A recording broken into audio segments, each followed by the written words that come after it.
नमस्कार दोस्तों, आपका हार्दिक स्वागत है वीसीसी ऑनलाइन क्लासेज पढ़शाणा पर। और दोस्तों, आज अपन लेके आए हैं आप लोगों के लिए आवर्त सारणी से संबंधित कुछ महत्वपूर्ण क्वेश्चंस। और पिछले वीडियो में बता दिया था मैंने कि अगला जो टेस्ट होगा आवर्त सारणी से होगा, और उम्मीद करता हूँ आपने सभी वीडियोस देखे होंगे। और यदि वो वीडियोस देखे हैं तो आज अपन उन्हीं के क्वेश्चन सेशंस को लेकर आगे बढ़ते हैं। और दोस्तों, सबसे पहले अपन बात करें कि आगे किस प्रकार अभी कमेंट्स आ रहे हैं कि सर लाइव क्लास कब आएगी, ये क्वेश्चंस पूछे जा रहे हैं। तो इसके लिए आप ध्यान रखें, जब तक सबसे पहले अपन ने जितना सिलेबस करवा दिया है, जितने टॉपिक्स हो चुके हैं, इन सभी की क्या होंगे दोस्तों, टेस्ट होंगे, क्वेश्चंस होंगे, जिससे कि आपको आपका नॉलेज पता चल सके और हमें पता चल सके कि हम जो पढ़ा रहे हैं वो कितना सार्थक आप लोगों के लिए साबित हो रहा है। दोस्तों, जुड़ जाइए जल्दी से और हमारे चैनल को लाइक शेयर सब्सक्राइब करें। और जितने क्वेश्चंस आपको पता है जल्दी से जल्दी उनका कमेंट करें। बहुत से विद्यार्थी केवल ये वीडियोस देखते हैं, कमेंट वगैरह नहीं करते हैं। तो अगर आपको आंसर पता है तो उसका कमेंट जरूर करें। तो दोस्तों, शुरू करते हैं आज का सेशन और लेते हैं आज का पहला प्रश्न। पहला प्रश्न है दोस्तों, निम्नलिखित में से किस धातु का गलनांक इतना कम है कि वह हाथ में ही पिघल जाती है। और दोस्तों, ये जब आपको पढ़ाई थी आवर्त सारणी, वहाँ पर मैंने क्वेश्चन ये करवाया था। इसमें ध्यान रखें दोस्तों, मैं सभी तत्वों के बारे में आपसे चर्चाएं कर लेता हूँ। इसमें दोस्तों एक तो है सोडियम और एक है पोटेशियम। इन दोनों की बातें दोस्तों एक साथ पढ़ी जाती है। और मैंने बताया था कि सोडियम व पोटेशियम ऐसी धातुएं हैं जिन्हें चाकू से आसानी से काटा जा सकता है और इन्हें मिट्टी के तेल में रखा जाता है। और इसके अलावा ये भी आपको याद रखना है दोस्तों कि ये जो धातुएं हैं इनके बारे में ये भी ध्यान रखना है, ये बहुत उच्च विक्रियाशील हैं और ये जल्दी से रिएक्शन कर लेते हैं और पानी में भी आग लगा देते हैं। तो इसलिए सोडियम और पोटेशियम की ये बात ध्यान रखोगे।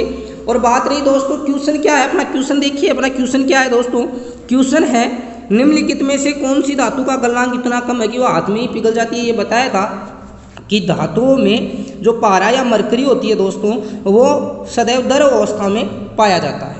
लेकिन इसके अलावा दूसरा धातु, यहाँ मैंने स्टार लगवाया था दोस्तों, आप वीडियो में देखें। ये गैलियम ऐसी धातु है जो क्या होती है, हथेली पर क्या होती है दोस्तों, हथेली पर अगर आप रखोगे इसे तो ये कौन सी अवस्था में आ जाएगी, द्रव अवस्था में आ जाएगी। तो पहले क्वेश्चन का आंसर आपको पता हो गया होगा। और जितने ऑप्शन हैं इनमें उनकी भी अपन ने चर्चाएं कर ली। आप याद रखोगे दो ही धातुएं द्रव अवस्था में मिलती हैं, मूलतः तो मिलती है दोस्तों आपका पारा या मरकरी। जबकि जो गैलियम है दोस्तों वो क्या होता है, हथेली के ताप पर भी द्रव अवस्था में आने वाली धातु कहलाता है। तो इसका पहले क्वेश्चन का आंसर होगा ऑप्शन नंबर 2। ठीक है दोस्तों, नेक्स्ट क्वेश्चन नंबर 2 की तरफ चलते हैं। दूसरा क्वेश्चन आज का, निम्नलिखित में से किसे भविष्य की धातु कहा जाता है, मेटल ऑफ फ्यूचर। ध्यान रखोगे दोस्तों, क्वेश्चंस बहुत सारे बनते हैं इस बिंदु से। तो क्या क्या याद रखना है, एक तो होती है भविष्य की, आप पूछा है अपने धातु।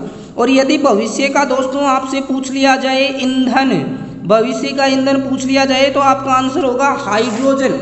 और यदि आपसे पूछा जाए भविष्य की धातु, तो भविष्य की धातु के लिए याद रखना है दोस्तों क्या होता है, टाइटेनियम। और इसी टाइटेनियम को एक नाम और दिया जाता है, उसे कहा जाता है रणनीतिक धातु। याद रखोगे दोस्तों इस दूसरे क्वेश्चन का आंसर, भविष्य की धातु, भविष्य का ईंधन पूछे तो हाइड्रोजन है, जबकि भविष्य की धातु किसे कहा गया है अपने, टाइटेनियम को।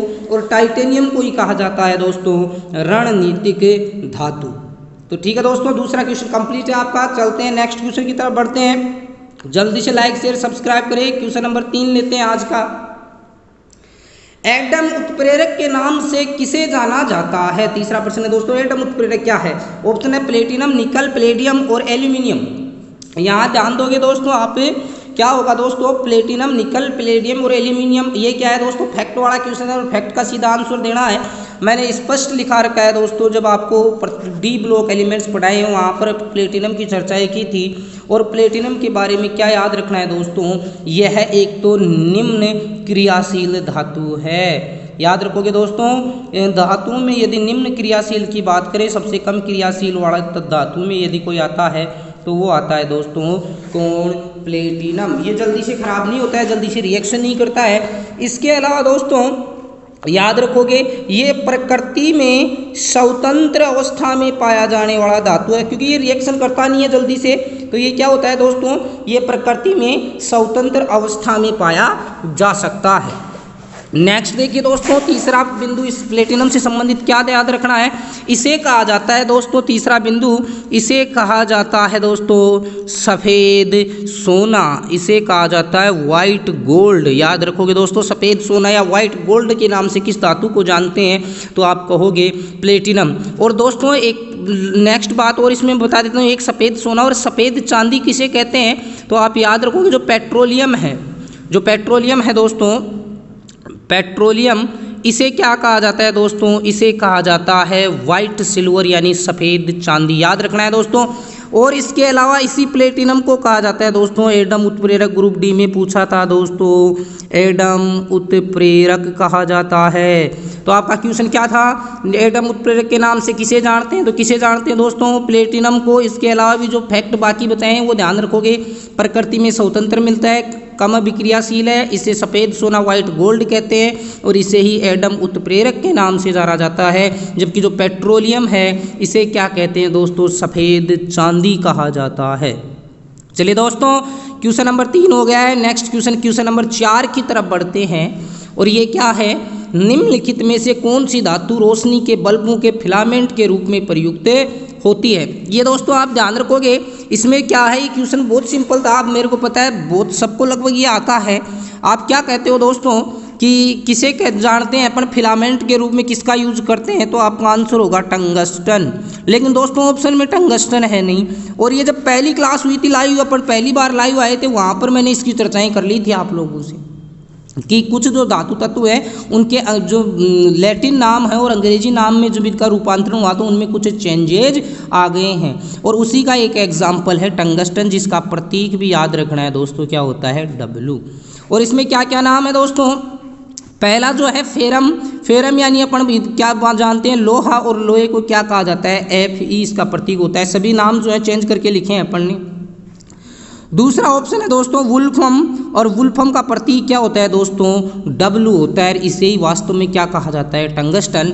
नेट्रियम क्या है दोस्तों, Na, और Na को क्या कहा जाता है दोस्तों, आप याद रखोगे Na को कहा जाता है सोडियम, Na को क्या कहा जाता है दोस्तों, सोडियम। और कैलियम, कैलियम का प्रतीक होता है K, और K को क्या कहते हैं दोस्तों अपन, इसे कहते हैं दोस्तों पोटेशियम, इसे कहते हैं पोटेशियम।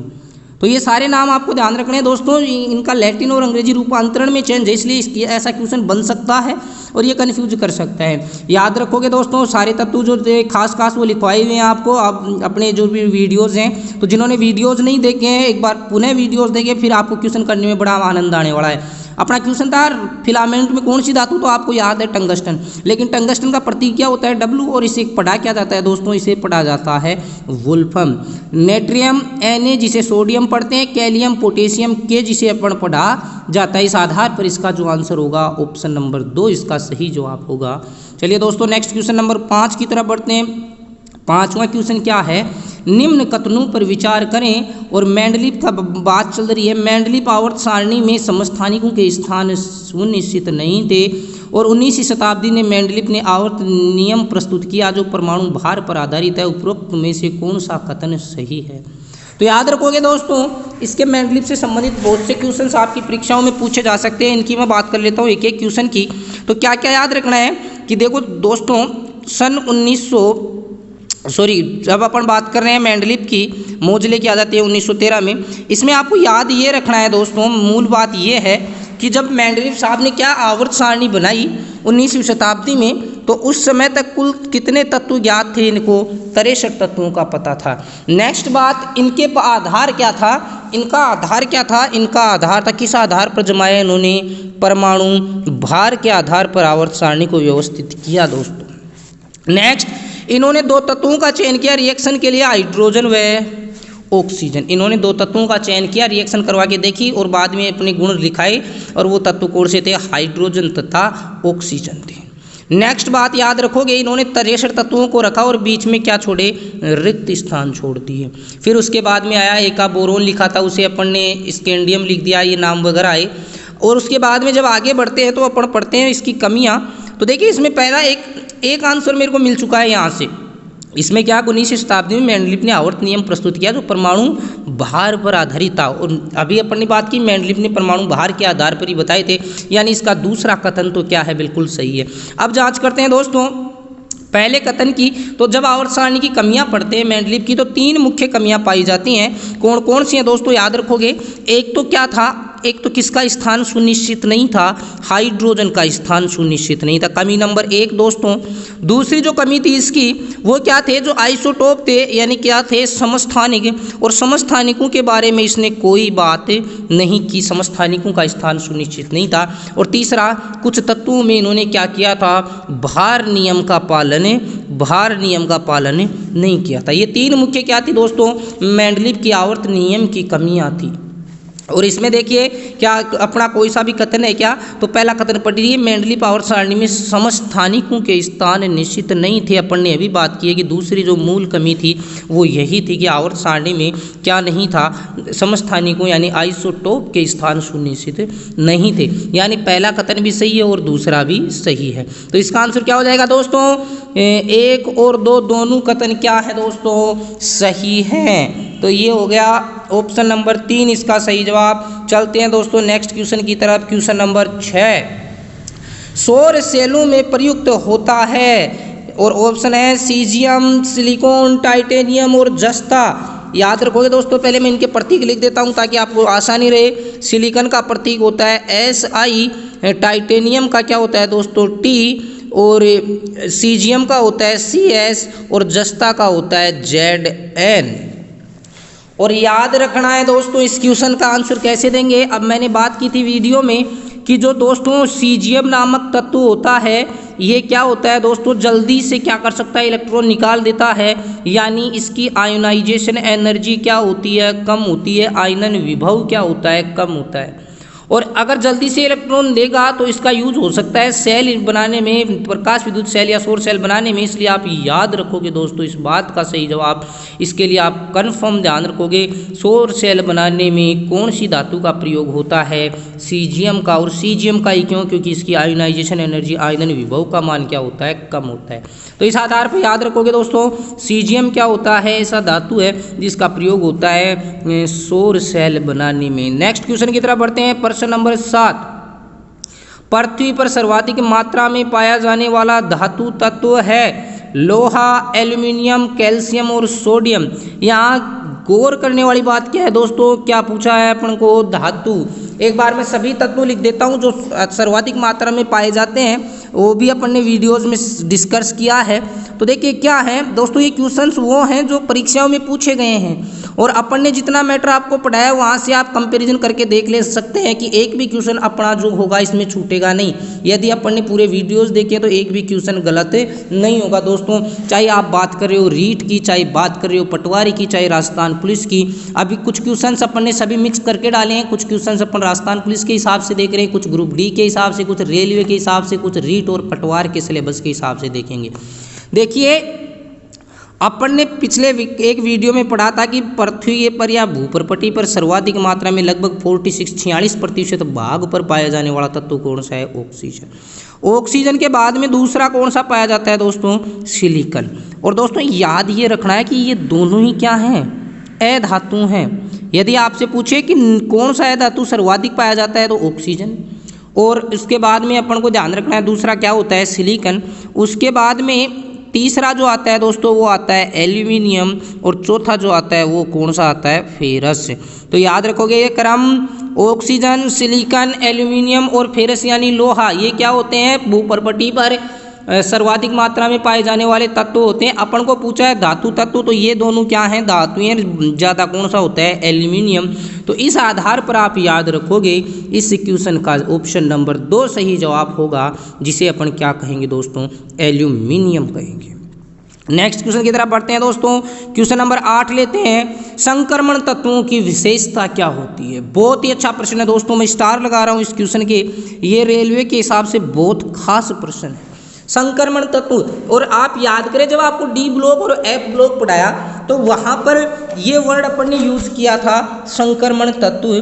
क्यों कहा अपन ने, तो याद रखोगे क्या क्या खास बातें हैं संक्रमण तत्व, अपन क्यों इनको कहा जाता है।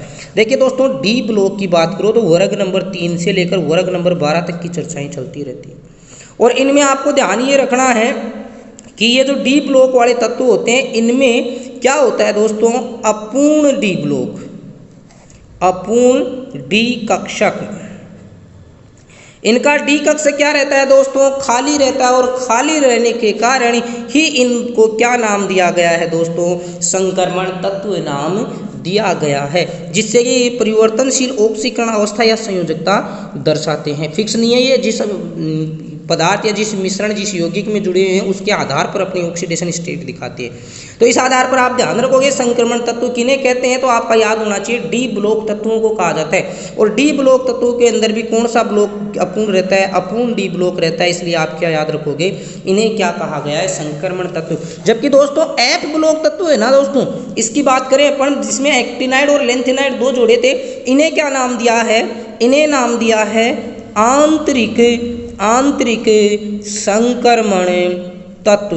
जल्दी से आंसर दिया करें दोस्तों, बहुत लेट कमेंट्स आते हैं आपके हाथ कई बार तो, और बहुत से विद्यार्थी जो ऑनलाइन जुड़े होते हैं वो कमेंट नहीं करते हैं। जैसे 60 ऑनलाइन है तो उसमें से 10 कमेंट डाल रहे हैं दोस्तों, इसका कोई बेनिफिट नहीं होने वाला, चाहे गलत चाहे सही, लेकिन आप आंसर जरूर दें और सीखते रहें, वीडियोस देखते रहें, आपको जरूर पता चल जाएगा कि अपन कितनी तैयारी कर चुके हैं और कितनी और करनी है। तो इस क्वेश्चन के अंदर क्या देखा अपन ने, अपूर्ण डी ब्लॉक होता है, डी ब्लॉक तत्वों में अपूर्ण डी कक्षक होता है, डी ऑर्बिटल होता है, इसलिए इन्हें संक्रमण तत्व कहा है। जबकि जो एफ ब्लॉक के तत्व हैं इन्हें क्या नाम देते हैं, आंतरिक संक्रमण तत्व। नेक्स्ट बात करेंगे अगला क्वेश्चन। तो दोस्तों मेरा आप लोगों से नेक्स्ट क्वेश्चन देखते हैं। अगर आपको अच्छा लग रहा है वीडियो तो लाइक शेयर सब्सक्राइब कमेंट करें, और ज़्यादा से ज़्यादा वीडियो को शेयर कर दें ताकि अधिकतर विद्यार्थियों को इनके क्वेश्चंस के बारे में पता चले। आप जो वर्तमान समय में परीक्षाएं चल रही हैं उनके लेवल का पता चले। मैंने देखिए दोस्तों, जब भी मैं ये लाइव वीडियोस डाल रहा था तो वहाँ पर ये बताया जा रहा था कि सर आप बहुत डीप चल रहे हैं, लेकिन डीप जाने का मतलब ये होता है दोस्तों, आप पीछे वाले क्वेश्चन पेपर उठा के देखिए एक बार। और बहुत सी कोचिंग्स ऐसे हैं, कोचिंग संस्थान ऐसे हैं जिसमें आपको बताया जाएगा, जब मान लीजिए अपनी इतने क्वेश्चंस लेके आ रहे हैं, हमारी टेक्निकल टीम आप लोगों के लिए लगी हुई है, तो उसमें आप लोगों का केवल आप लोगों का भला देखा जा रहा है। आप देखोगे बहुत से कोचिंग संस्थान में जब भी आपको पढ़ाया जाता है आवर्त सारणी, तो 2 या 3 क्लासों में आवर्त सारणी कंप्लीट हो जाती है। फिर उसके बाद में होता है क्या है, जब परीक्षा में प्रश्न बनते हैं तो वहाँ से फिर पता ही नहीं लगता है अपने को पूछा क्या गया है। तो अपन ने पूरा डिटेल्ड अध्ययन किया है, इसके बाहर कुछ नहीं पढ़ना आपको, ये पढ़ लोगे बहुत हो जाएगा। चलिए दोस्तों नेक्स्ट क्वेश्चन की तरफ बढ़ते हैं, क्वेश्चन नंबर 9, और बहुत ही अच्छा प्रश्न है दोस्तों। रासायनिक तत्वों की आवर्त सारणी के बारे में निम्न कथनों में से सही बताइए। और देखिए दोस्तों, इसमें मैं कुछ वर्ड्स बोल रहा हूँ आपके सामने। एक तो है दोस्तों आयनन विभव, एक क्लास में बात की दोस्तों, एक पूरा वीडियोस दिया आपको इलेक्ट्रॉन बंधुता, और नेक्स्ट क्या है, विद्युत ऋणात्मकता। पहले तो इन 3 वर्ड के बारे में मैं चर्चा करूंगा फिर से आपसे, और यदि आपको पता है तो जल्दी से मेरे को कमेंट करें इनकी डेफिनेशन क्या होती है, फिर मैं इसका आंसर दूंगा। और जिन्होंने ये वीडियोस नहीं देखे हैं, पहले वीडियोस देखें, उसके बाद में आप इस जो भी है आपके क्वेश्चन जो प्रश्न माला है, क्वेश्चन सेशन है, इसके ऊपर देखें, आपको बिल्कुल चीज़ें जो है वो बिल्कुल समझ में आएंगी और क्लियर होती जाएंगी।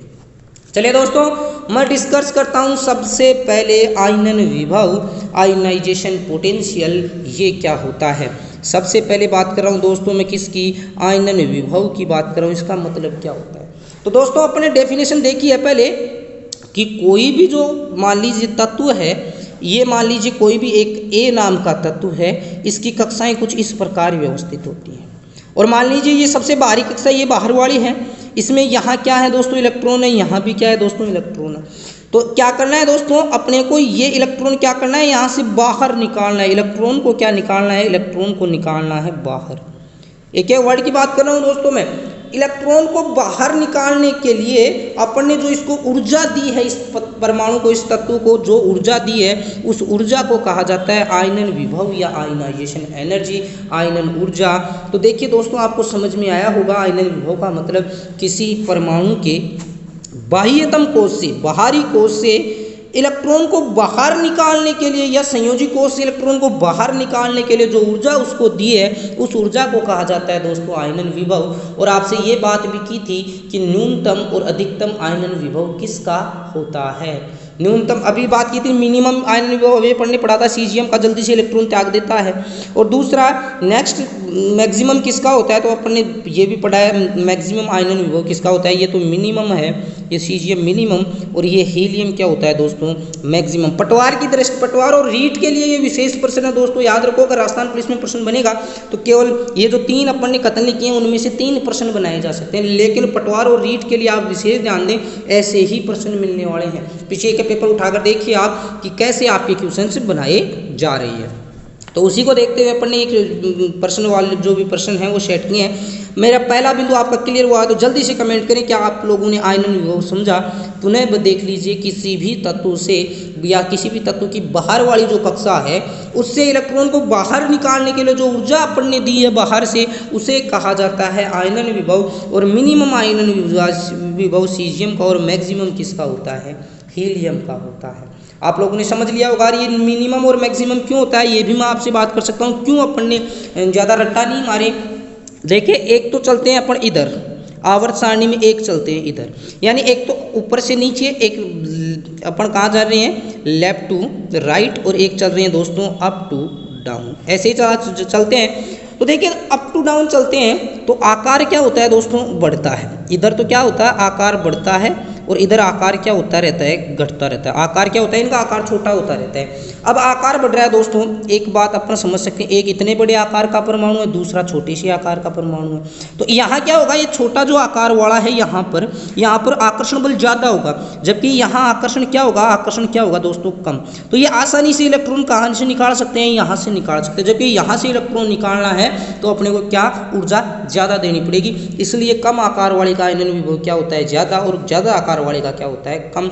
इस आधार पर मैंने कहा है सीजियम का आकार बड़ा होने के कारण आयनन विभव कम होता है, जबकि हीलियम का आकार छोटा होने के कारण इसका आयनन विभव क्या होता है ज़्यादा।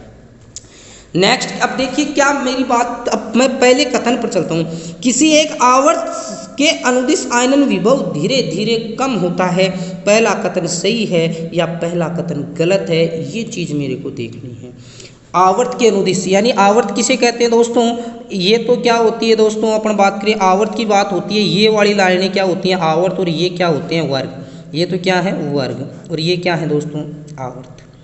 अब चलिए आप कि आयनन विभव किधर कम होता है। देखिए ऊपर से नीचे चल रहे हैं तो आकार क्या हो रहा है दोस्तों, बढ़ रहा है ना, आकार में क्या हो रही है आकार बढ़ रहा है, और आकार बढ़ रहा है इसका मतलब आयनन ऊर्जा जो चाहिए अपने को वो भी क्या चाहिए कम।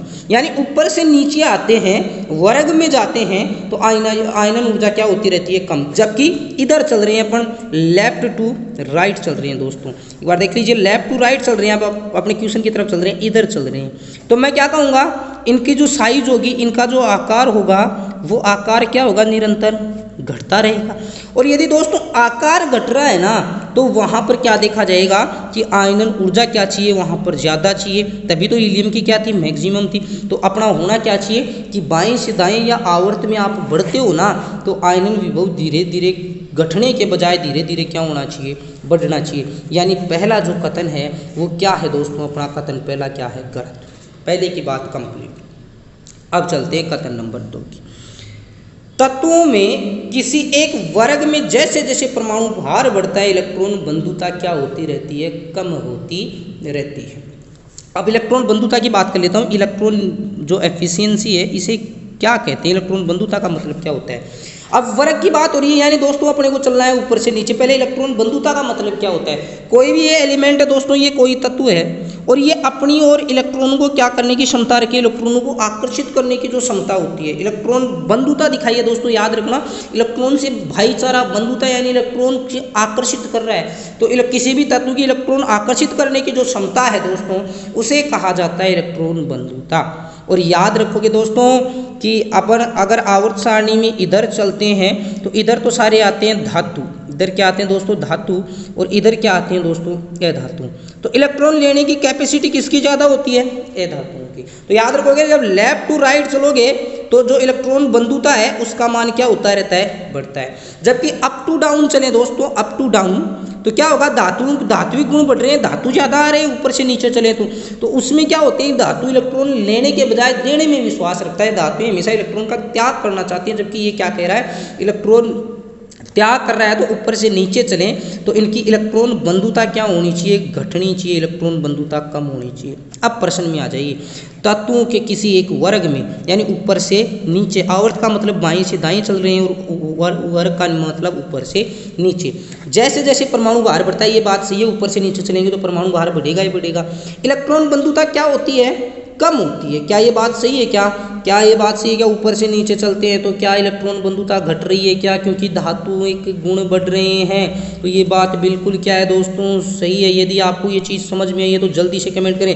पहला क्या था, गलत था। दूसरा क्या रहा है सही। तीसरा, किसी निर्दिष्ट आवर्त में जैसे जैसे परमाणु संख्या बढ़ती है विद्युत ऋणात्मकता कम होती है। अब विद्युत ऋणात्मकता की बात करूँ मैं, ये क्या होती है, इलेक्ट्रॉन जो नेगेटिविटी है उसके बारे में बात करोगे, वो क्या होती है दोस्तों, ये ए है, ये दूसरा है बी, ये लगती है दो अगर तत्व है वो एक बंध बना रहे हैं। ये बंध का टाइप कौन सा होना चाहिए, सह संयोजक बंध।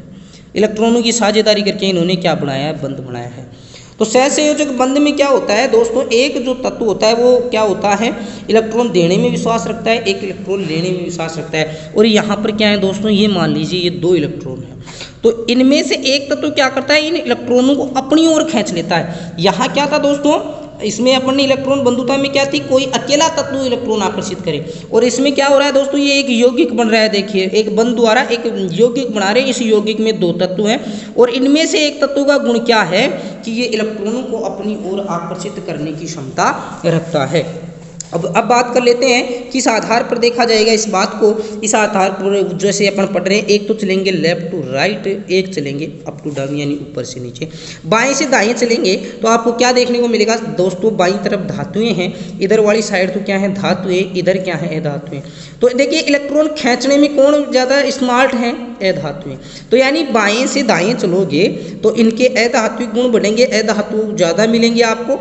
इसलिए क्या होगी, इलेक्ट्रॉन जो खींचने की कैपेसिटी है, जो इलेक्ट्रॉन एफिशिएंसी है दोस्तों, इलेक्ट्रॉन एफिशिएंसी उसका मान क्या होना चाहिए, बढ़ना चाहिए। जबकि ऊपर से नीचे चलेंगे तो धातुएं मिलेंगी, ये इलेक्ट्रॉन खींचना नहीं चाहेंगी, इसलिए इनकी इलेक्ट्रॉन एफिशिएंसी यानी विद्युत ऋणात्मकता क्या होती जाएगी, कम होती जाएगी। याद रखना है दोस्तों, मिनिमम विद्युत ऋणात्मकता फ्रांसियम की होती है और मैक्सिमम जो विद्युत ऋणता होती है वो किसकी होती है दोस्तों, फ्लोरीन की होती है। अपन ने वीडियोज़ में डिस्कस भी किया है दोस्तों, ये किस आधार पर देखिए, ये बताइए, सारी चीज़ें देखी है। और जो 18वां वर्ग होता है उसकी विद्युत ऋणात्मकता क्या होती है, 0। ये कोई साझेदारी नहीं दिखाता है किसके साथ, किसी भी तत्व के साथ, ना इलेक्ट्रॉन देगा ना लेगा, इसलिए मैंने क्या कहा इसकी इनकी 0 होती है। न्यूनतम फ्रांसियम की है और ये अधिकतम किसकी है, फ्लोरीन की। तो इस आधार पर अपन ने फिर से क्वेश्चन में चलता हूँ, कथन नंबर 3 पढ़ता हूँ। आवर्त में जैसे जैसे परमाणु संख्या यानी इधर चल रहे हैं, आवर्त में परमाणु संख्या बढ़ती है तो विद्युत ऋणात्मकता कम होती है। नहीं, गलत है, क्योंकि इधर चलेंगे अधातुएं मिलेंगी, अधातुएं इलेक्ट्रॉन खींचना चाहेंगी और इसलिए इनकी ये का मान क्या होना चाहिए, बढ़ना चाहिए, जबकि ये क्या कह रहा है, कम होती है। तीसरा कथन गलत, पहला कथन गलत, दूसरा क्या है सही। तो अब आप इसका आंसर दे दीजिए, क्या होगा, केवल 2। ये क्या है, दूसरा कथन इसका सही है और अन्य कथन क्या है, गलत। यदि आपको दोस्तों ये क्वेश्चन समझ में आया है ना, तो रियल वास्तविकता कहानी ये है कि आवर्त सारणी के लिए आप हर प्रकार से तैयार हों। और यदि आपके नहीं समझ में आया है तो आपको क्या करना है दोस्तों, आपको अपने VCC ऑनलाइन क्लासेज जो हैं उसका यूट्यूब चैनल खोलना है। उस पर आपको जो साइंस की क्लासें हैं उसमें केमिस्ट्री क्लास देखनी है और उसमें आपको तीनों बिंदु अलग अलग मिल जाएंगे। एक में आयनन विभव मिलेगा, एक में इलेक्ट्रॉन बंधुता मिलेगी और एक बिंदु होगा जिसमें विद्युत ऋणात्मकता मिलेगी। वहाँ से देखें चीज़ें बिल्कुल क्लियर हो जाएंगी। चलिए दोस्तों नेक्स्ट क्वेश्चन की तरफ बढ़ते हैं, पढ़ते रहिए आप। नेक्स्ट क्वेश्चन पढ़ेंगे 10वां, आवर्ती गुणों के आधार पर निम्नलिखित में से कौन सा कथन गलत है। यदि पिछला क्वेश्चन समझा है तो इस क्वेश्चन को बड़ी आसानी से अपन दे सकते हैं। आवर्त में दाईं ओर जाने पर यानी लेफ्ट टू कहाँ जा रहे हैं अपन, लेफ्ट टू राइट चल रहे हैं, विद्युत ऋणात्मकता बढ़ती है। अभी अपन ने पढ़ा कि इधर वाली साइड में ये तो क्या है, लेफ्ट साइड है, ये कौन सी है दोस्तों, ये है राइट साइड। और आपको क्या देखने को मिलेगा दोस्तों इसमें कि इधर क्या मिल रही है, राइट साइड में ज़्यादा अधातु मिल रही हैं। तो ये अधातु मिल रही हैं, तो अधातुओं में क्या होती है, इलेक्ट्रॉन खींचने का गुण होता है और इलेक्ट्रॉन खींचने का जो गुण है उसे अपन क्या कहते हैं, विद्युत ऋणात्मकता कह देते हैं, मान लीजिए। तो यहाँ से आपने क्या देखा विद्युत ऋणात्मकता के लिए कि ये विद्युत ऋणात्मकता क्या होती है, जब लेफ्ट टू राइट चलते हैं तो विद्युत ऋणात्मकता में क्या होती है दोस्तों, वृद्धि होती है। यानी पहला कथन क्या है इसका, पहला कथन सही है। अभी बात की आवर्त में दाईं ओर जाने पर इलेक्ट्रॉन बंधुता बढ़ती है, ये बात भी बिल्कुल क्या है दोस्तों सही है, अभी डिस्कस किया अपन ने। आवर्त में दाईं ओर जाने पर आयनन ऊर्जा, ये आयतन नहीं है दोस्तों, इसको थोड़ा क्लियर कर लें आप, आयनन है, आयनन ऊर्जा बढ़ती है। और दोस्तों आपने अभी पढ़ा कि जब अपन चलते हैं अप टू डाउन आयनन विभव के लिए और लेफ्ट टू राइट, तो जैसे जैसे इधर जाएंगे आकार होगा, लेफ्ट टू राइट चलेंगे आकार होगा छोटा, साइज क्या होगी छोटी, और छोटी साइज में इलेक्ट्रॉन निकालने के लिए ऊर्जा ज़्यादा चाहिए, यानी आयनन ऊर्जा जो होगी वो क्या होगी, ज़्यादा होगी। अप टू डाउन चलें दोस्तों, अप टू डाउन चलें, अप टू डाउन चलोगे तो क्या होगा, साइज क्या होगा बड़ा, तो यहाँ पर आयनन ऊर्जा जो होगी उसका मान क्या होता जाएगा, कम। अब मैं वापस क्वेश्चन पर आता हूँ, दाईं ओर जाने पर यानी लेफ्ट टू राइट चल रही है दोस्तों, आयनन ऊर्जा के मान में हमेशा क्या होती है, वृद्धि। तीसरा भी क्या है, सही है। तो स्वाभाविक सी बात है, चौथा क्वेश्चन इसका क्या आंसर क्या होगा, गलत। आवर्त में दाईं ओर जाने पर अपचायक गुण बढ़ते हैं। दोस्तों याद रखोगे अपचायक गुण धातुओं में पाए जाते हैं, और धातुएं क्या होती है, प्रबल अपचायक होती है। जैसे अपन मैक्सिमम सबसे बड़ा अपचायक देखें तो उसका आंसर क्या देते हो आप, लिथियम देते हो, और लिथियम पहले वर्ग का है, पहले वो आवर्त वर्ग का तत्व है। और यदि आप बाईं से दाईं ओर चलोगे तो इनके जो अपचायक गुण हैं वो क्या होते जाएंगे, कम, क्योंकि इनकी इलेक्ट्रॉन बाहर निकालने की कैपेसिटी, वही तो बात है दोस्तों, साइज और इलेक्ट्रॉन लेना और देना, ये चीज़ें आप समझ गए ना, उसके बाद में आपकी केमिस्ट्री बिल्कुल क्लियर हो जाएगी। मैंने पूरे प्रयास किया था वीडियोज़ में भी समझाने का, आज भी पुनः कर रहा हूँ। जब अपन चलेंगे तो लेफ्ट टू राइट चलोगे तो यहाँ पर अधातु मिलेंगी आपको, और अधातुएं क्या होती है, इलेक्ट्रॉन त्यागना कम पसंद करती हैं, और जो इलेक्ट्रॉन कम त्यागेगा वह उतना ही घटिया अपचायक होगा। तो यहाँ क्या होना चाहिए, यहाँ होना ये चाहिए अपचायक गुण बढ़ने के बजाय क्या होना चाहिए था, घटता है। और क्या देर का दोस्तों, बढ़ता है, मतलब ये चौथा कथन क्या है, बिल्कुल इसका गलत है। और बाकी 1, 2 और 3 क्या है, सही, और यही अपने को छांटना था। इसका ऑप्शन नंबर क्या हो जाएगा दोस्तों, चौथा सही जवाब हो जाएगा। नेक्स्ट क्वेश्चन नंबर 11, क्लोरोफिल अणु में निम्नलिखित में से क्या मौजूद होता है। फैक्ट प्रश्न है दोस्तों, याद रखना है किसमें कौन सी चीज़ें मौजूद होती हैं। ये मैग्नीशियम पत्ते का जो पेड़ पौधों में पर्णहरित होता है, क्लोरोफिल होता है, वहाँ पर क्या पाया जाता है, एक धातु पाया जाता है, उसे क्या कहते हैं, मैग्नीशियम कहते हैं। इसके अलावा ध्यान रखोगे तत्वों के अंदर हमारे रक्त में, मानव के रक्त में क्या पाया जाता है दोस्तों, कौन सा धातु पाया जाता है, फेरस यानी लोहा पाया जाता है। याद रखोगे दोस्तों जो थायरोक्सिन हार्मोन है, गले जो थायराइड ग्रंथि है, थायरोक्सिन हार्मोन में कौन सा तत्व पाया जाता है, आयोडीन। और याद रखोगे दोस्तों नेक्स्ट लास्ट क्वेश्चन, जो अपना इंसुलिन हार्मोन होता है, इंसुलिन हार्मोन जो होता है दोस्तों, इंसुलिन उसमें क्या पाया जाता है, जिंक पाया जाता है, अपन ने पढ़ लिया है। फेरस कहाँ पाया जाता है दोस्तों, रक्त में पाया जाता है, रक्त में। इंसुलिन जस्ता, इंसुलिन में क्या पाया जाता है, जिंक पाया जाता है। आयोडीन कहाँ पाया जाता है, तो आयोडीन कहाँ पाया जाता है दोस्तों, थायराइड में। और ये मैग्नीशियम कहाँ पाया जाता है दोस्तों, क्लोरोफिल में पाया जाता है। इस प्रश्न का सही जवाब जो होगा ऑप्शन नंबर 2 होगा। क्वेश्चन नंबर जो 11 है उसका ऑप्शन नंबर 2 सही जवाब होगा। क्वेश्चन नंबर 13 की तरफ बढ़ते हैं, क्या होगा नेक्स्ट डेफिनेशन क्या है, किसी तत्व को बढ़ते हुए परमाणु भारों के क्रम में लिखा जाए तो हर 8वां तत्व अपने पहले तत्व के समान गुणों वाला होगा। यह नियम किसका है। देखिए दोस्तों ये बड़ा सिंपल सा क्वेश्चन था, आप बड़ी आसानी से दे सकते हैं। क्या कहा है कि 8वां तत्व और पहला 8वां तत्व अपने पहले तत्व के समान गुण दर्शाता है, यानी 8-8 के ग्रुप बनाए। और 8-8 के ग्रुप किसने बनाए थे, आप बताओगे न्यूलैंड ने। देखिए क्रम में बता देता हूँ, सबसे पहले आए थे डोबेनियर साहब, और डोबेनियर साहब ने त्रिकिया क्या दिया था, ट्राइड दिया था, 3-3 के समूह बनाए थे। उसके बाद में न्यूलैंड साहब जो थे इन्होंने क्या बनाए थे, 8-8 के ग्रुप, और ये कहा था पहला और 8वां समान गुण दर्शाता है। जैसे सारे गामा पाधा नी सा में होता है, ठीक उसी प्रकार इसमें क्या होती हैं ये चीज़ें देखी जाती हैं। नेक्स्ट क्वेश्चन देखिए, नेक्स्ट बात जो होगी मैंडलीव की बात थी। मैंडलीव ने क्या कहा था, यदि किसी तत्व को उनके परमाणु भारों के आधार पर लिखा जाए, ये बात मैंडलीव में भी है। तो उसके बाद में इसने कहा था, क्या कहा था दोस्तों कि एक ही वर्ग में आने वाले तत्व जो होते हैं वो समान गुण दर्शाते हैं। यानी डेफिनेशन मैंडलीव साहब की कुछ यूँ थी कि किसी भी तत्व के किन्हीं भी तत्वों के भौतिक व रासायनिक गुणधर्म उनके परमाणु भारों के क्या होते हैं, आवर्ती फलन होते हैं। यानी परमाणु भार के आधार पर एडजस्ट करें तो एक वर्ग में समान प्रकार के तत्व रखे जाएंगे। फिर जो मोजले साहब थे उन्होंने परमाणु भारों को बना दिया था, परमाणु क्रमांक बना दिया था, और यही बात आ जाती है किसकी, आवर्त सारणी की क्या हो जाती है, यहाँ कंप्लीट हो जाती है। चलिए दोस्तों, आपको समझ में आया होगा, इसका चौथा ऑप्शन सही जवाब होगा। और नेक्स्ट क्वेश्चन नंबर 13 देखते हैं। प्रश्न नंबर 13 और प्रश्न नंबर 13, क्षार धातुओं को आवर्त सारणी के किस समूह में रखा गया है। ये क्वेश्चन बहुत अच्छा है, ये अपन ने क्लास में डिस्कस नहीं किया लेकिन अपने डाला है, थोड़ा सा इसके बारे में ध्यान रखोगे। क्षार धातु में मैंने पहले कहा है वर्ग नंबर 1, और इसमें थोड़ा सा वर्गों का सिस्टम चेंज किया है अपन ने अलग प्रकार से। वर्ग जो पहला है, वर्ग जो 1 से लेकर कितने होते हैं दोस्तों, वर्ग 1 से होते हैं 18 तक, जिसमें पहला जो वर्ग है उसे कौन सी धातुएं कहा जाता है दोस्तों, क्षार धातुएं कहा जाता है। इसमें आप याद रखोगे कि ये तो सीधा क्वेश्चन था, फर्स्ट ए जो होता है उसे क्या कहते हैं अपन, क्षार धातुएं। और जो नेक्स्ट होगा फर्स्ट ए के बाद में अपन देखेंगे सेकंड ए, सेकंड ए को क्या कहा गया है दोस्तों, क्षार मृदा धातुएं। फर्स्ट ए तो कौन सी हैं, क्षार धातुएं, और जबकि सेकंड ए जो है उसे क्या कहा गया है दोस्तों, क्षार मृदा धातु, क्षार मृदा धातु। दोनों क्वेश्चंस क्लियर होंगे दोस्तों।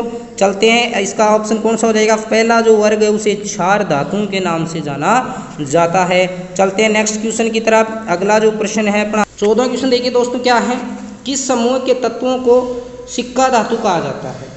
और दोस्तों इसमें अब की बार वैसे देखा जाए तो आपको क्लियर कर दूं कि जो अगर अपन डी ब्लॉक तत्व पढ़ते हैं तो जो कॉपर आता है, चांदी आता है, सोना आता है, ये एक ही वर्ग में आते हैं। और वो वर्ग कौन सा होता है इसकी बात कर लेता हूँ। लेकिन ये जो वर्ग मैंने दे रखे हैं दोस्तों, ये ग्रुप डी में पूछा हुआ क्वेश्चन है दोस्तों। और ध्यान रखें, ये जो वर्गीकरण अपन ने दिया है, अगर आधुनिक आवर्त सारणी पढ़े तो ऐसे पढ़ते हैं वर्ग 1, वर्ग 1, 2, फिर पढ़ते हैं 3, 4 और कहाँ तक चलते हैं दोस्तों, 18 तक चलते हैं। लेकिन मेंडलीव साहब ने इसको यहाँ ऐसे नहीं लिखकर किसी दूसरे प्रकार में लिखा, ए और बी इस पर पार्टों में बांटा। तो ये वाली चीज़ आप ध्यान रखोगे कैसे बांटा गया था। देखो दोस्तों, सबसे पहले मैं बात कर लेता हूँ अपनी आवर्त सारणी आधुनिक की, वर्ग 1, वर्ग 2, फिर उसके बाद में 13, 14, 15 और 16, 17, 18 इनको कैसे लिखा गया है, पहले इस चीज़ के ऊपर आप फोकस कर ले, बाकी चीज़ें आपको समझ में आ जाएंगी। इसको कहा जाता है दोस्तों वर्ग, पहला था अभी पीछे वाला क्वेश्चन डिस्कस किया, फर्स्ट है। दूसरे को क्या कहेंगे दोस्तों, रोमन संख्या में लिख दो, सेकंड है। 13वें को, उसके बाद में आप 3 से लेकर 12 तक के एक बार भूल जाइए। उस 13वें को क्या लिखेंगे दोस्तों, इस ए को भूल जाइए, और यहाँ क्या लिखा हुआ है 3, तो आप क्या कर दो इसको थर्ड ए। फिर 14 को क्या लिख दोगे, अपन लिख देंगे फोर्थ ए। 15वें को क्या लिख देंगे, अपन लिख देंगे फिफ्थ ए। 16वें को क्या लिख देंगे दोस्तों, वर्ग 16, वर्ग 16 को लिख देंगे सिक्स्थ ए, सिक्स्थ ए। 17वें को क्या लिख देंगे दोस्तों, सेवंथ ए। और आप याद रखोगे दोस्तों, जो 18 वर्ग था उसे मेंडलीव साहब ने क्या नाम दिया था, उसे नाम दिया था कौन सा, 18वां जो वर्ग था उसे क्या नाम दिया था, जीरो ग्रुप नाम दिया। उसके बाद में बात आती है दोस्तों अपने क्वेश्चन की, इस प्रकार याद रखोगे दोस्तों किस प्रकार रखा गया था।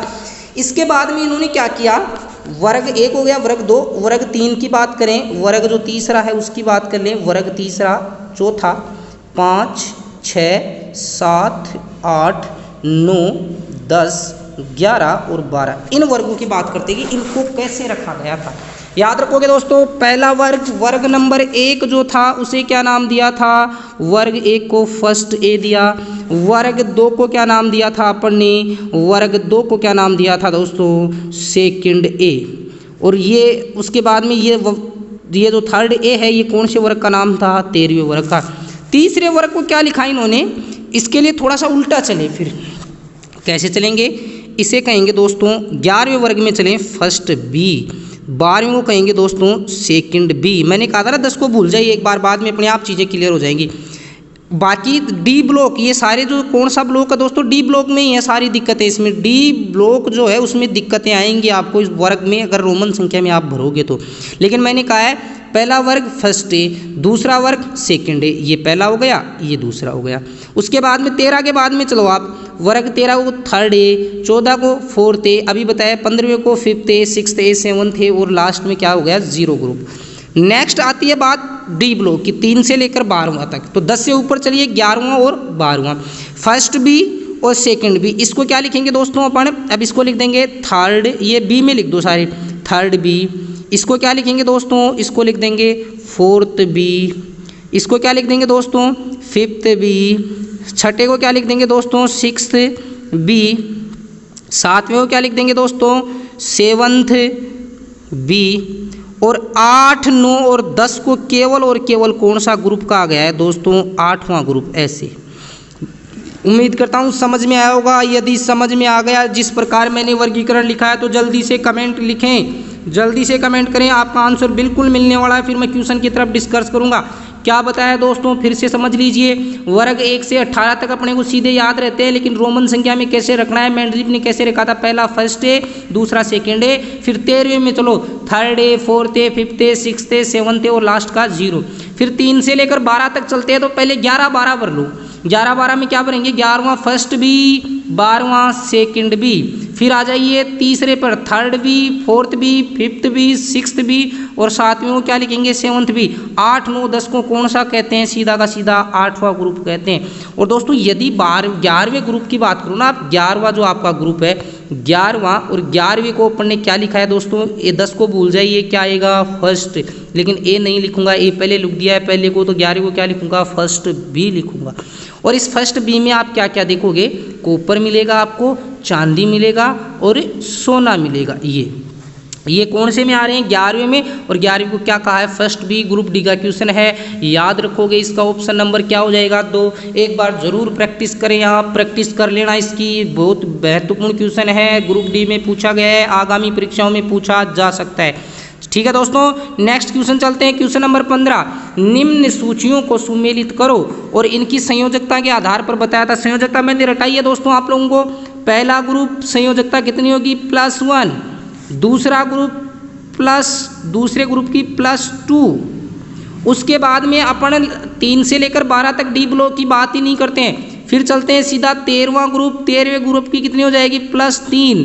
उसके बाद में 14वें की कितनी होती है दोस्तों, 4। 15वें की -3, 16वें की बताइए, क्लास है देखिए, वीडियो जिन्हें नहीं देखा है पुनः वीडियो देखिए संयोजकता वाला। 16वें की -2, 17वें की -1 और 18वें की क्या होती है संयोजकता दोस्तों, 0। यदि ये आपकी चीज़ें समझ में आ रही हैं, याद हैं, तो आप इसका बड़ी आसानी से आंसर दे सकते हैं। फिर रिपीट कर रहा हूँ, पहले वर्ग की संयोजकता 1, दूसरे की 2। 3 से 12 तक की परिवर्तनशील होती है, अभी बताया था संक्रमण तत्व पिछले वाले क्वेश्चन में। बाकी बात 13वें की हो जाएगी, 10 घटाते जाओ बताते जाएंगे, 4 से ज़्यादा करनी नहीं है। 13वें की 3, 14वें की 4, 15वें की -3, 16वें की -2, 17वें की -1 और 18वें वर्ग की 0। अब इसमें आप देख लीजिए, सुमेलित करना है अपने को। आर्गन देखिए दोस्तों, आर्गन कौन से ग्रुप की है दोस्तों, 18वें ग्रुप की।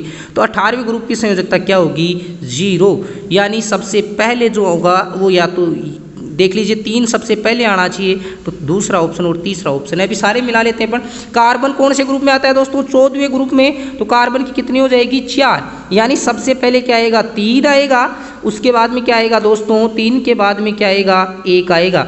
उसके बाद में फास्फोरस नाइट्रोजन वाला ग्रुप है दोस्तों। नाइट्रोजन कौन से ग्रुप में आता है, जल्दी से बताएं मेरे को, नाइट्रोजन कौन से ग्रुप में आता है। तो नाइट्रोजन आता है दोस्तों 15वें ग्रुप में, और 15वें ग्रुप की होती है -3। और प्लस माइनस का इसमें लफड़ाई नहीं है, तो चिंता वाली बात नहीं है। उसके बाद में क्या आ जाएगा, फास्फोरस। यानी उसके बाद में कौन सा होना चाहिए, उसके बाद में ऑप्शन नंबर 4 होना चाहिए। फिर देखिए दोस्तों क्लोरीन, और क्लोरीन का कौन सा हो जाएगा दोस्तों, क्लोरीन का हो जाएगा ऑप्शन नंबर 2। यानी क्लोरीन की कितनी होती है, -1। तो ऑप्शन होगा 3, 1, 4, 2। क्वेश्चन दोबारा रिपीट कर रहा हूँ दोस्तों, संयोजकता बतानी थी। आर्गन 18वां ग्रुप तो क्या होगी, 0। यानी कितने नंबर वाला ऑप्शन रखना है, पहले सबसे 3। तो सबसे पहले अपन ने क्या रखा है दोस्तों, 3।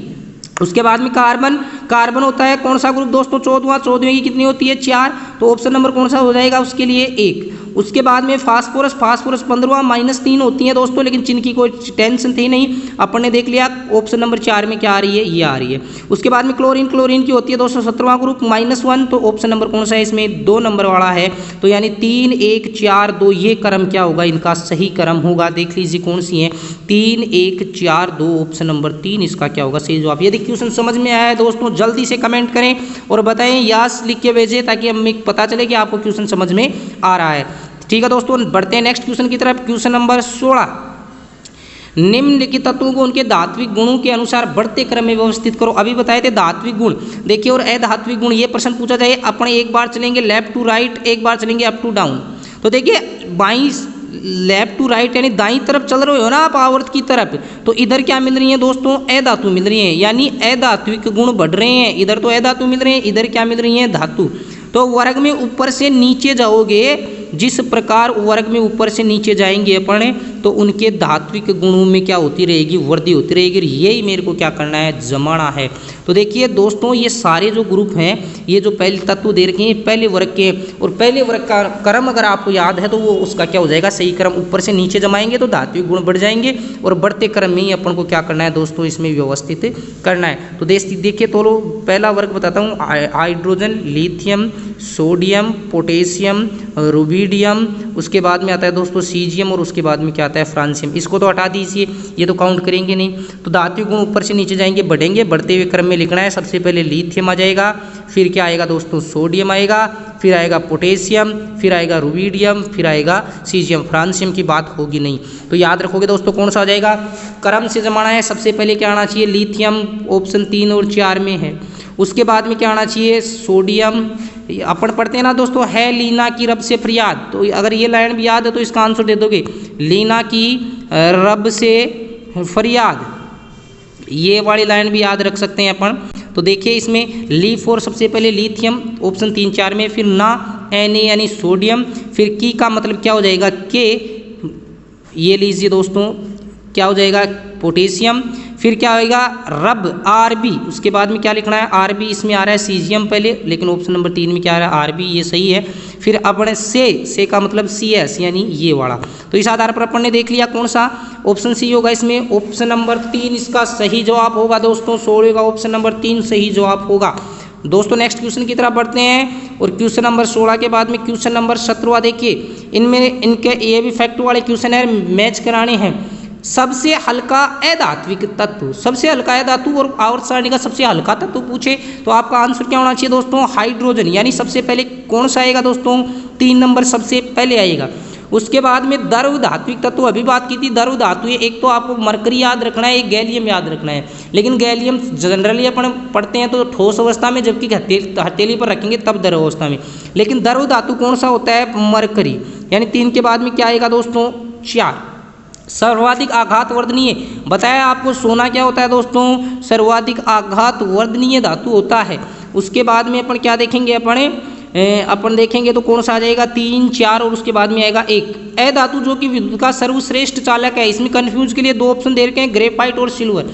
जबकि सिल्वर तो क्या है दोस्तों, सिल्वर धातु है जो सर्वश्रेष्ठ चालक है। धातु में सर्वश्रेष्ठ चालक पूछता तो अपन 5 से मैच करा देते इसको। लेकिन पूछा क्या है दोस्तों, अधातु जो विद्युत का सर्वश्रेष्ठ चालक है, तो कौन होता है धातु में, केवल ग्रेफाइट जो होता है वो विद्युत का क्या होता है, एक अच्छा चालक होता है। यानी 3 4 1, और उसके बाद में क्या आ जाएगा, ऑप्शन नंबर 2 इसका सही जवाब होगा, 3 4 1 और 2।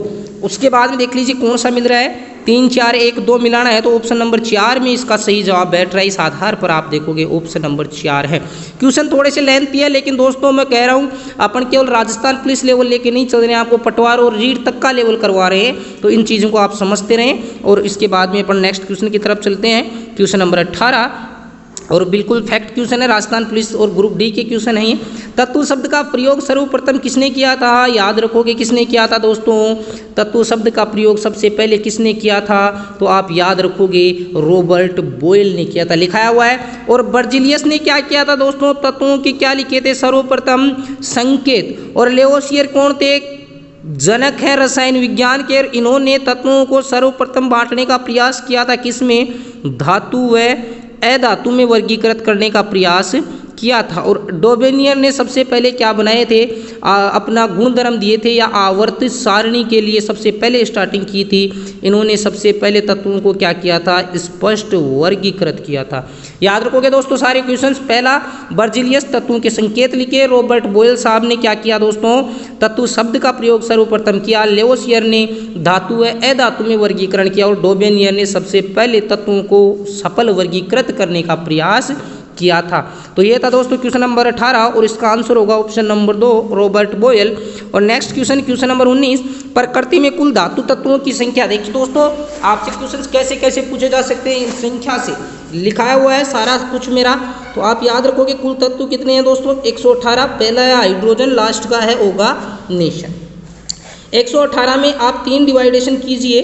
पहला तो आप क्या करोगे, धातु देख लेंगे, पहले सबसे पहले देखी जाएगी धातु, दूसरा अपन देखेंगे उपधातु और लास्ट का क्या हो जाएगा अधातु। कुल मिलाकर कैसे देखना है आपको, 91 क्या होगी दोस्तों आवर्त सारणी में, क्या है बाईं तरफ 91 क्या है धातुएं, 7 क्या है उपधातुएं, और नेक्स्ट 20 जो है वो क्या है अधातु। इस प्रकार वर्गीकरण दिया हुआ है, आप स्पष्ट ध्यान रखोगे। कुल 91 धातुएं हैं, 7 उपधातुएं और 20 क्या हैं अधातुएं हैं। वर्गीकरण क्लियर रखना है। आपसे पूछा जाए अधातुओं की संख्या तो आपका आंसर होगा 20, आपसे पूछे उपधातुओं की संख्या तो 7 और धातु पूछे तो 91 और कुल तत्व पूछे तो क्या है 118। इसमें बिल्कुल कंफ्यूज नहीं होना है दोस्तों। ऑप्शन नंबर जो क्वेश्चन नंबर 19 है उसमें ऑप्शन नंबर 2 इसका सही जवाब है दोस्तों। और नेक्स्ट लेते हैं आज का आखिरी सवाल, और प्रश्न है निम्न में से उपधातु तत्व नहीं है। आपको लिखाया हुआ है कुल क्या है, अभी पीछे वाले वीडियो में क्या की बात 7 उपधातुएं, ट्रिक भी बताई थी, क्या थी अपन किस प्रकार देख रहे थे इनकी कि बाहर गए सरजी, इसकी ट्रिक थी दोस्तों बाहर गए सरजी ऐसे सब टीपो। ये क्या है दोस्तों, ये उपधातुएं boron, silicon, germanium, arsenic, antimony जिसे अपन स्टेबिन कहते हैं, ये भी ध्यान रखना है। एसबी का प्रतीक टेलुरियम और पोलोनियम, ये 7 क्या है दोस्तों उपधातुएं, और अपने को छांटना ये है कौन सी नहीं है। तो दोस्तों बोरोन सही है इसका, क्योंकि बोरोन उपधातुएं हैं। सिलिकॉन भी दोस्तों इसमें आ रहा है, इसका मतलब ये भी है। पीओ पोलोनियम भी क्या आ रहा है इसमें आ रहा है। जबकि स्टेनिन क्या है, कई गाइडें जो है स्टेनिन को उपधातुओं में रख देती हैं, इसलिए ये कंफ्यूज वाला क्वेश्चन है। एनसीईआरटी के आधार पर आप देखोगे तो स्टेनिन क्या नहीं है दोस्तों उपधातु न होकर अधातुओं में गिना जाता है। तो इसका आंसर कौन सा हो जाएगा दोस्तों, जल्दी से अपन देख लेते हैं। इसका आंसर हो जाएगा ऑप्शन नंबर 4। तो दोस्तों ये थी एक पार्ट पहला आवर्त सारणी का, और अब अगले वीडियोज में अपन एटम और आवर्त सारणी से संबंधित अन्य क्वेश्चंस का डिस्कस करेंगे। मिलेंगे अगली क्लास में, जब तक के लिए दीजिए मुझे इजाजत। जय हिंद, जय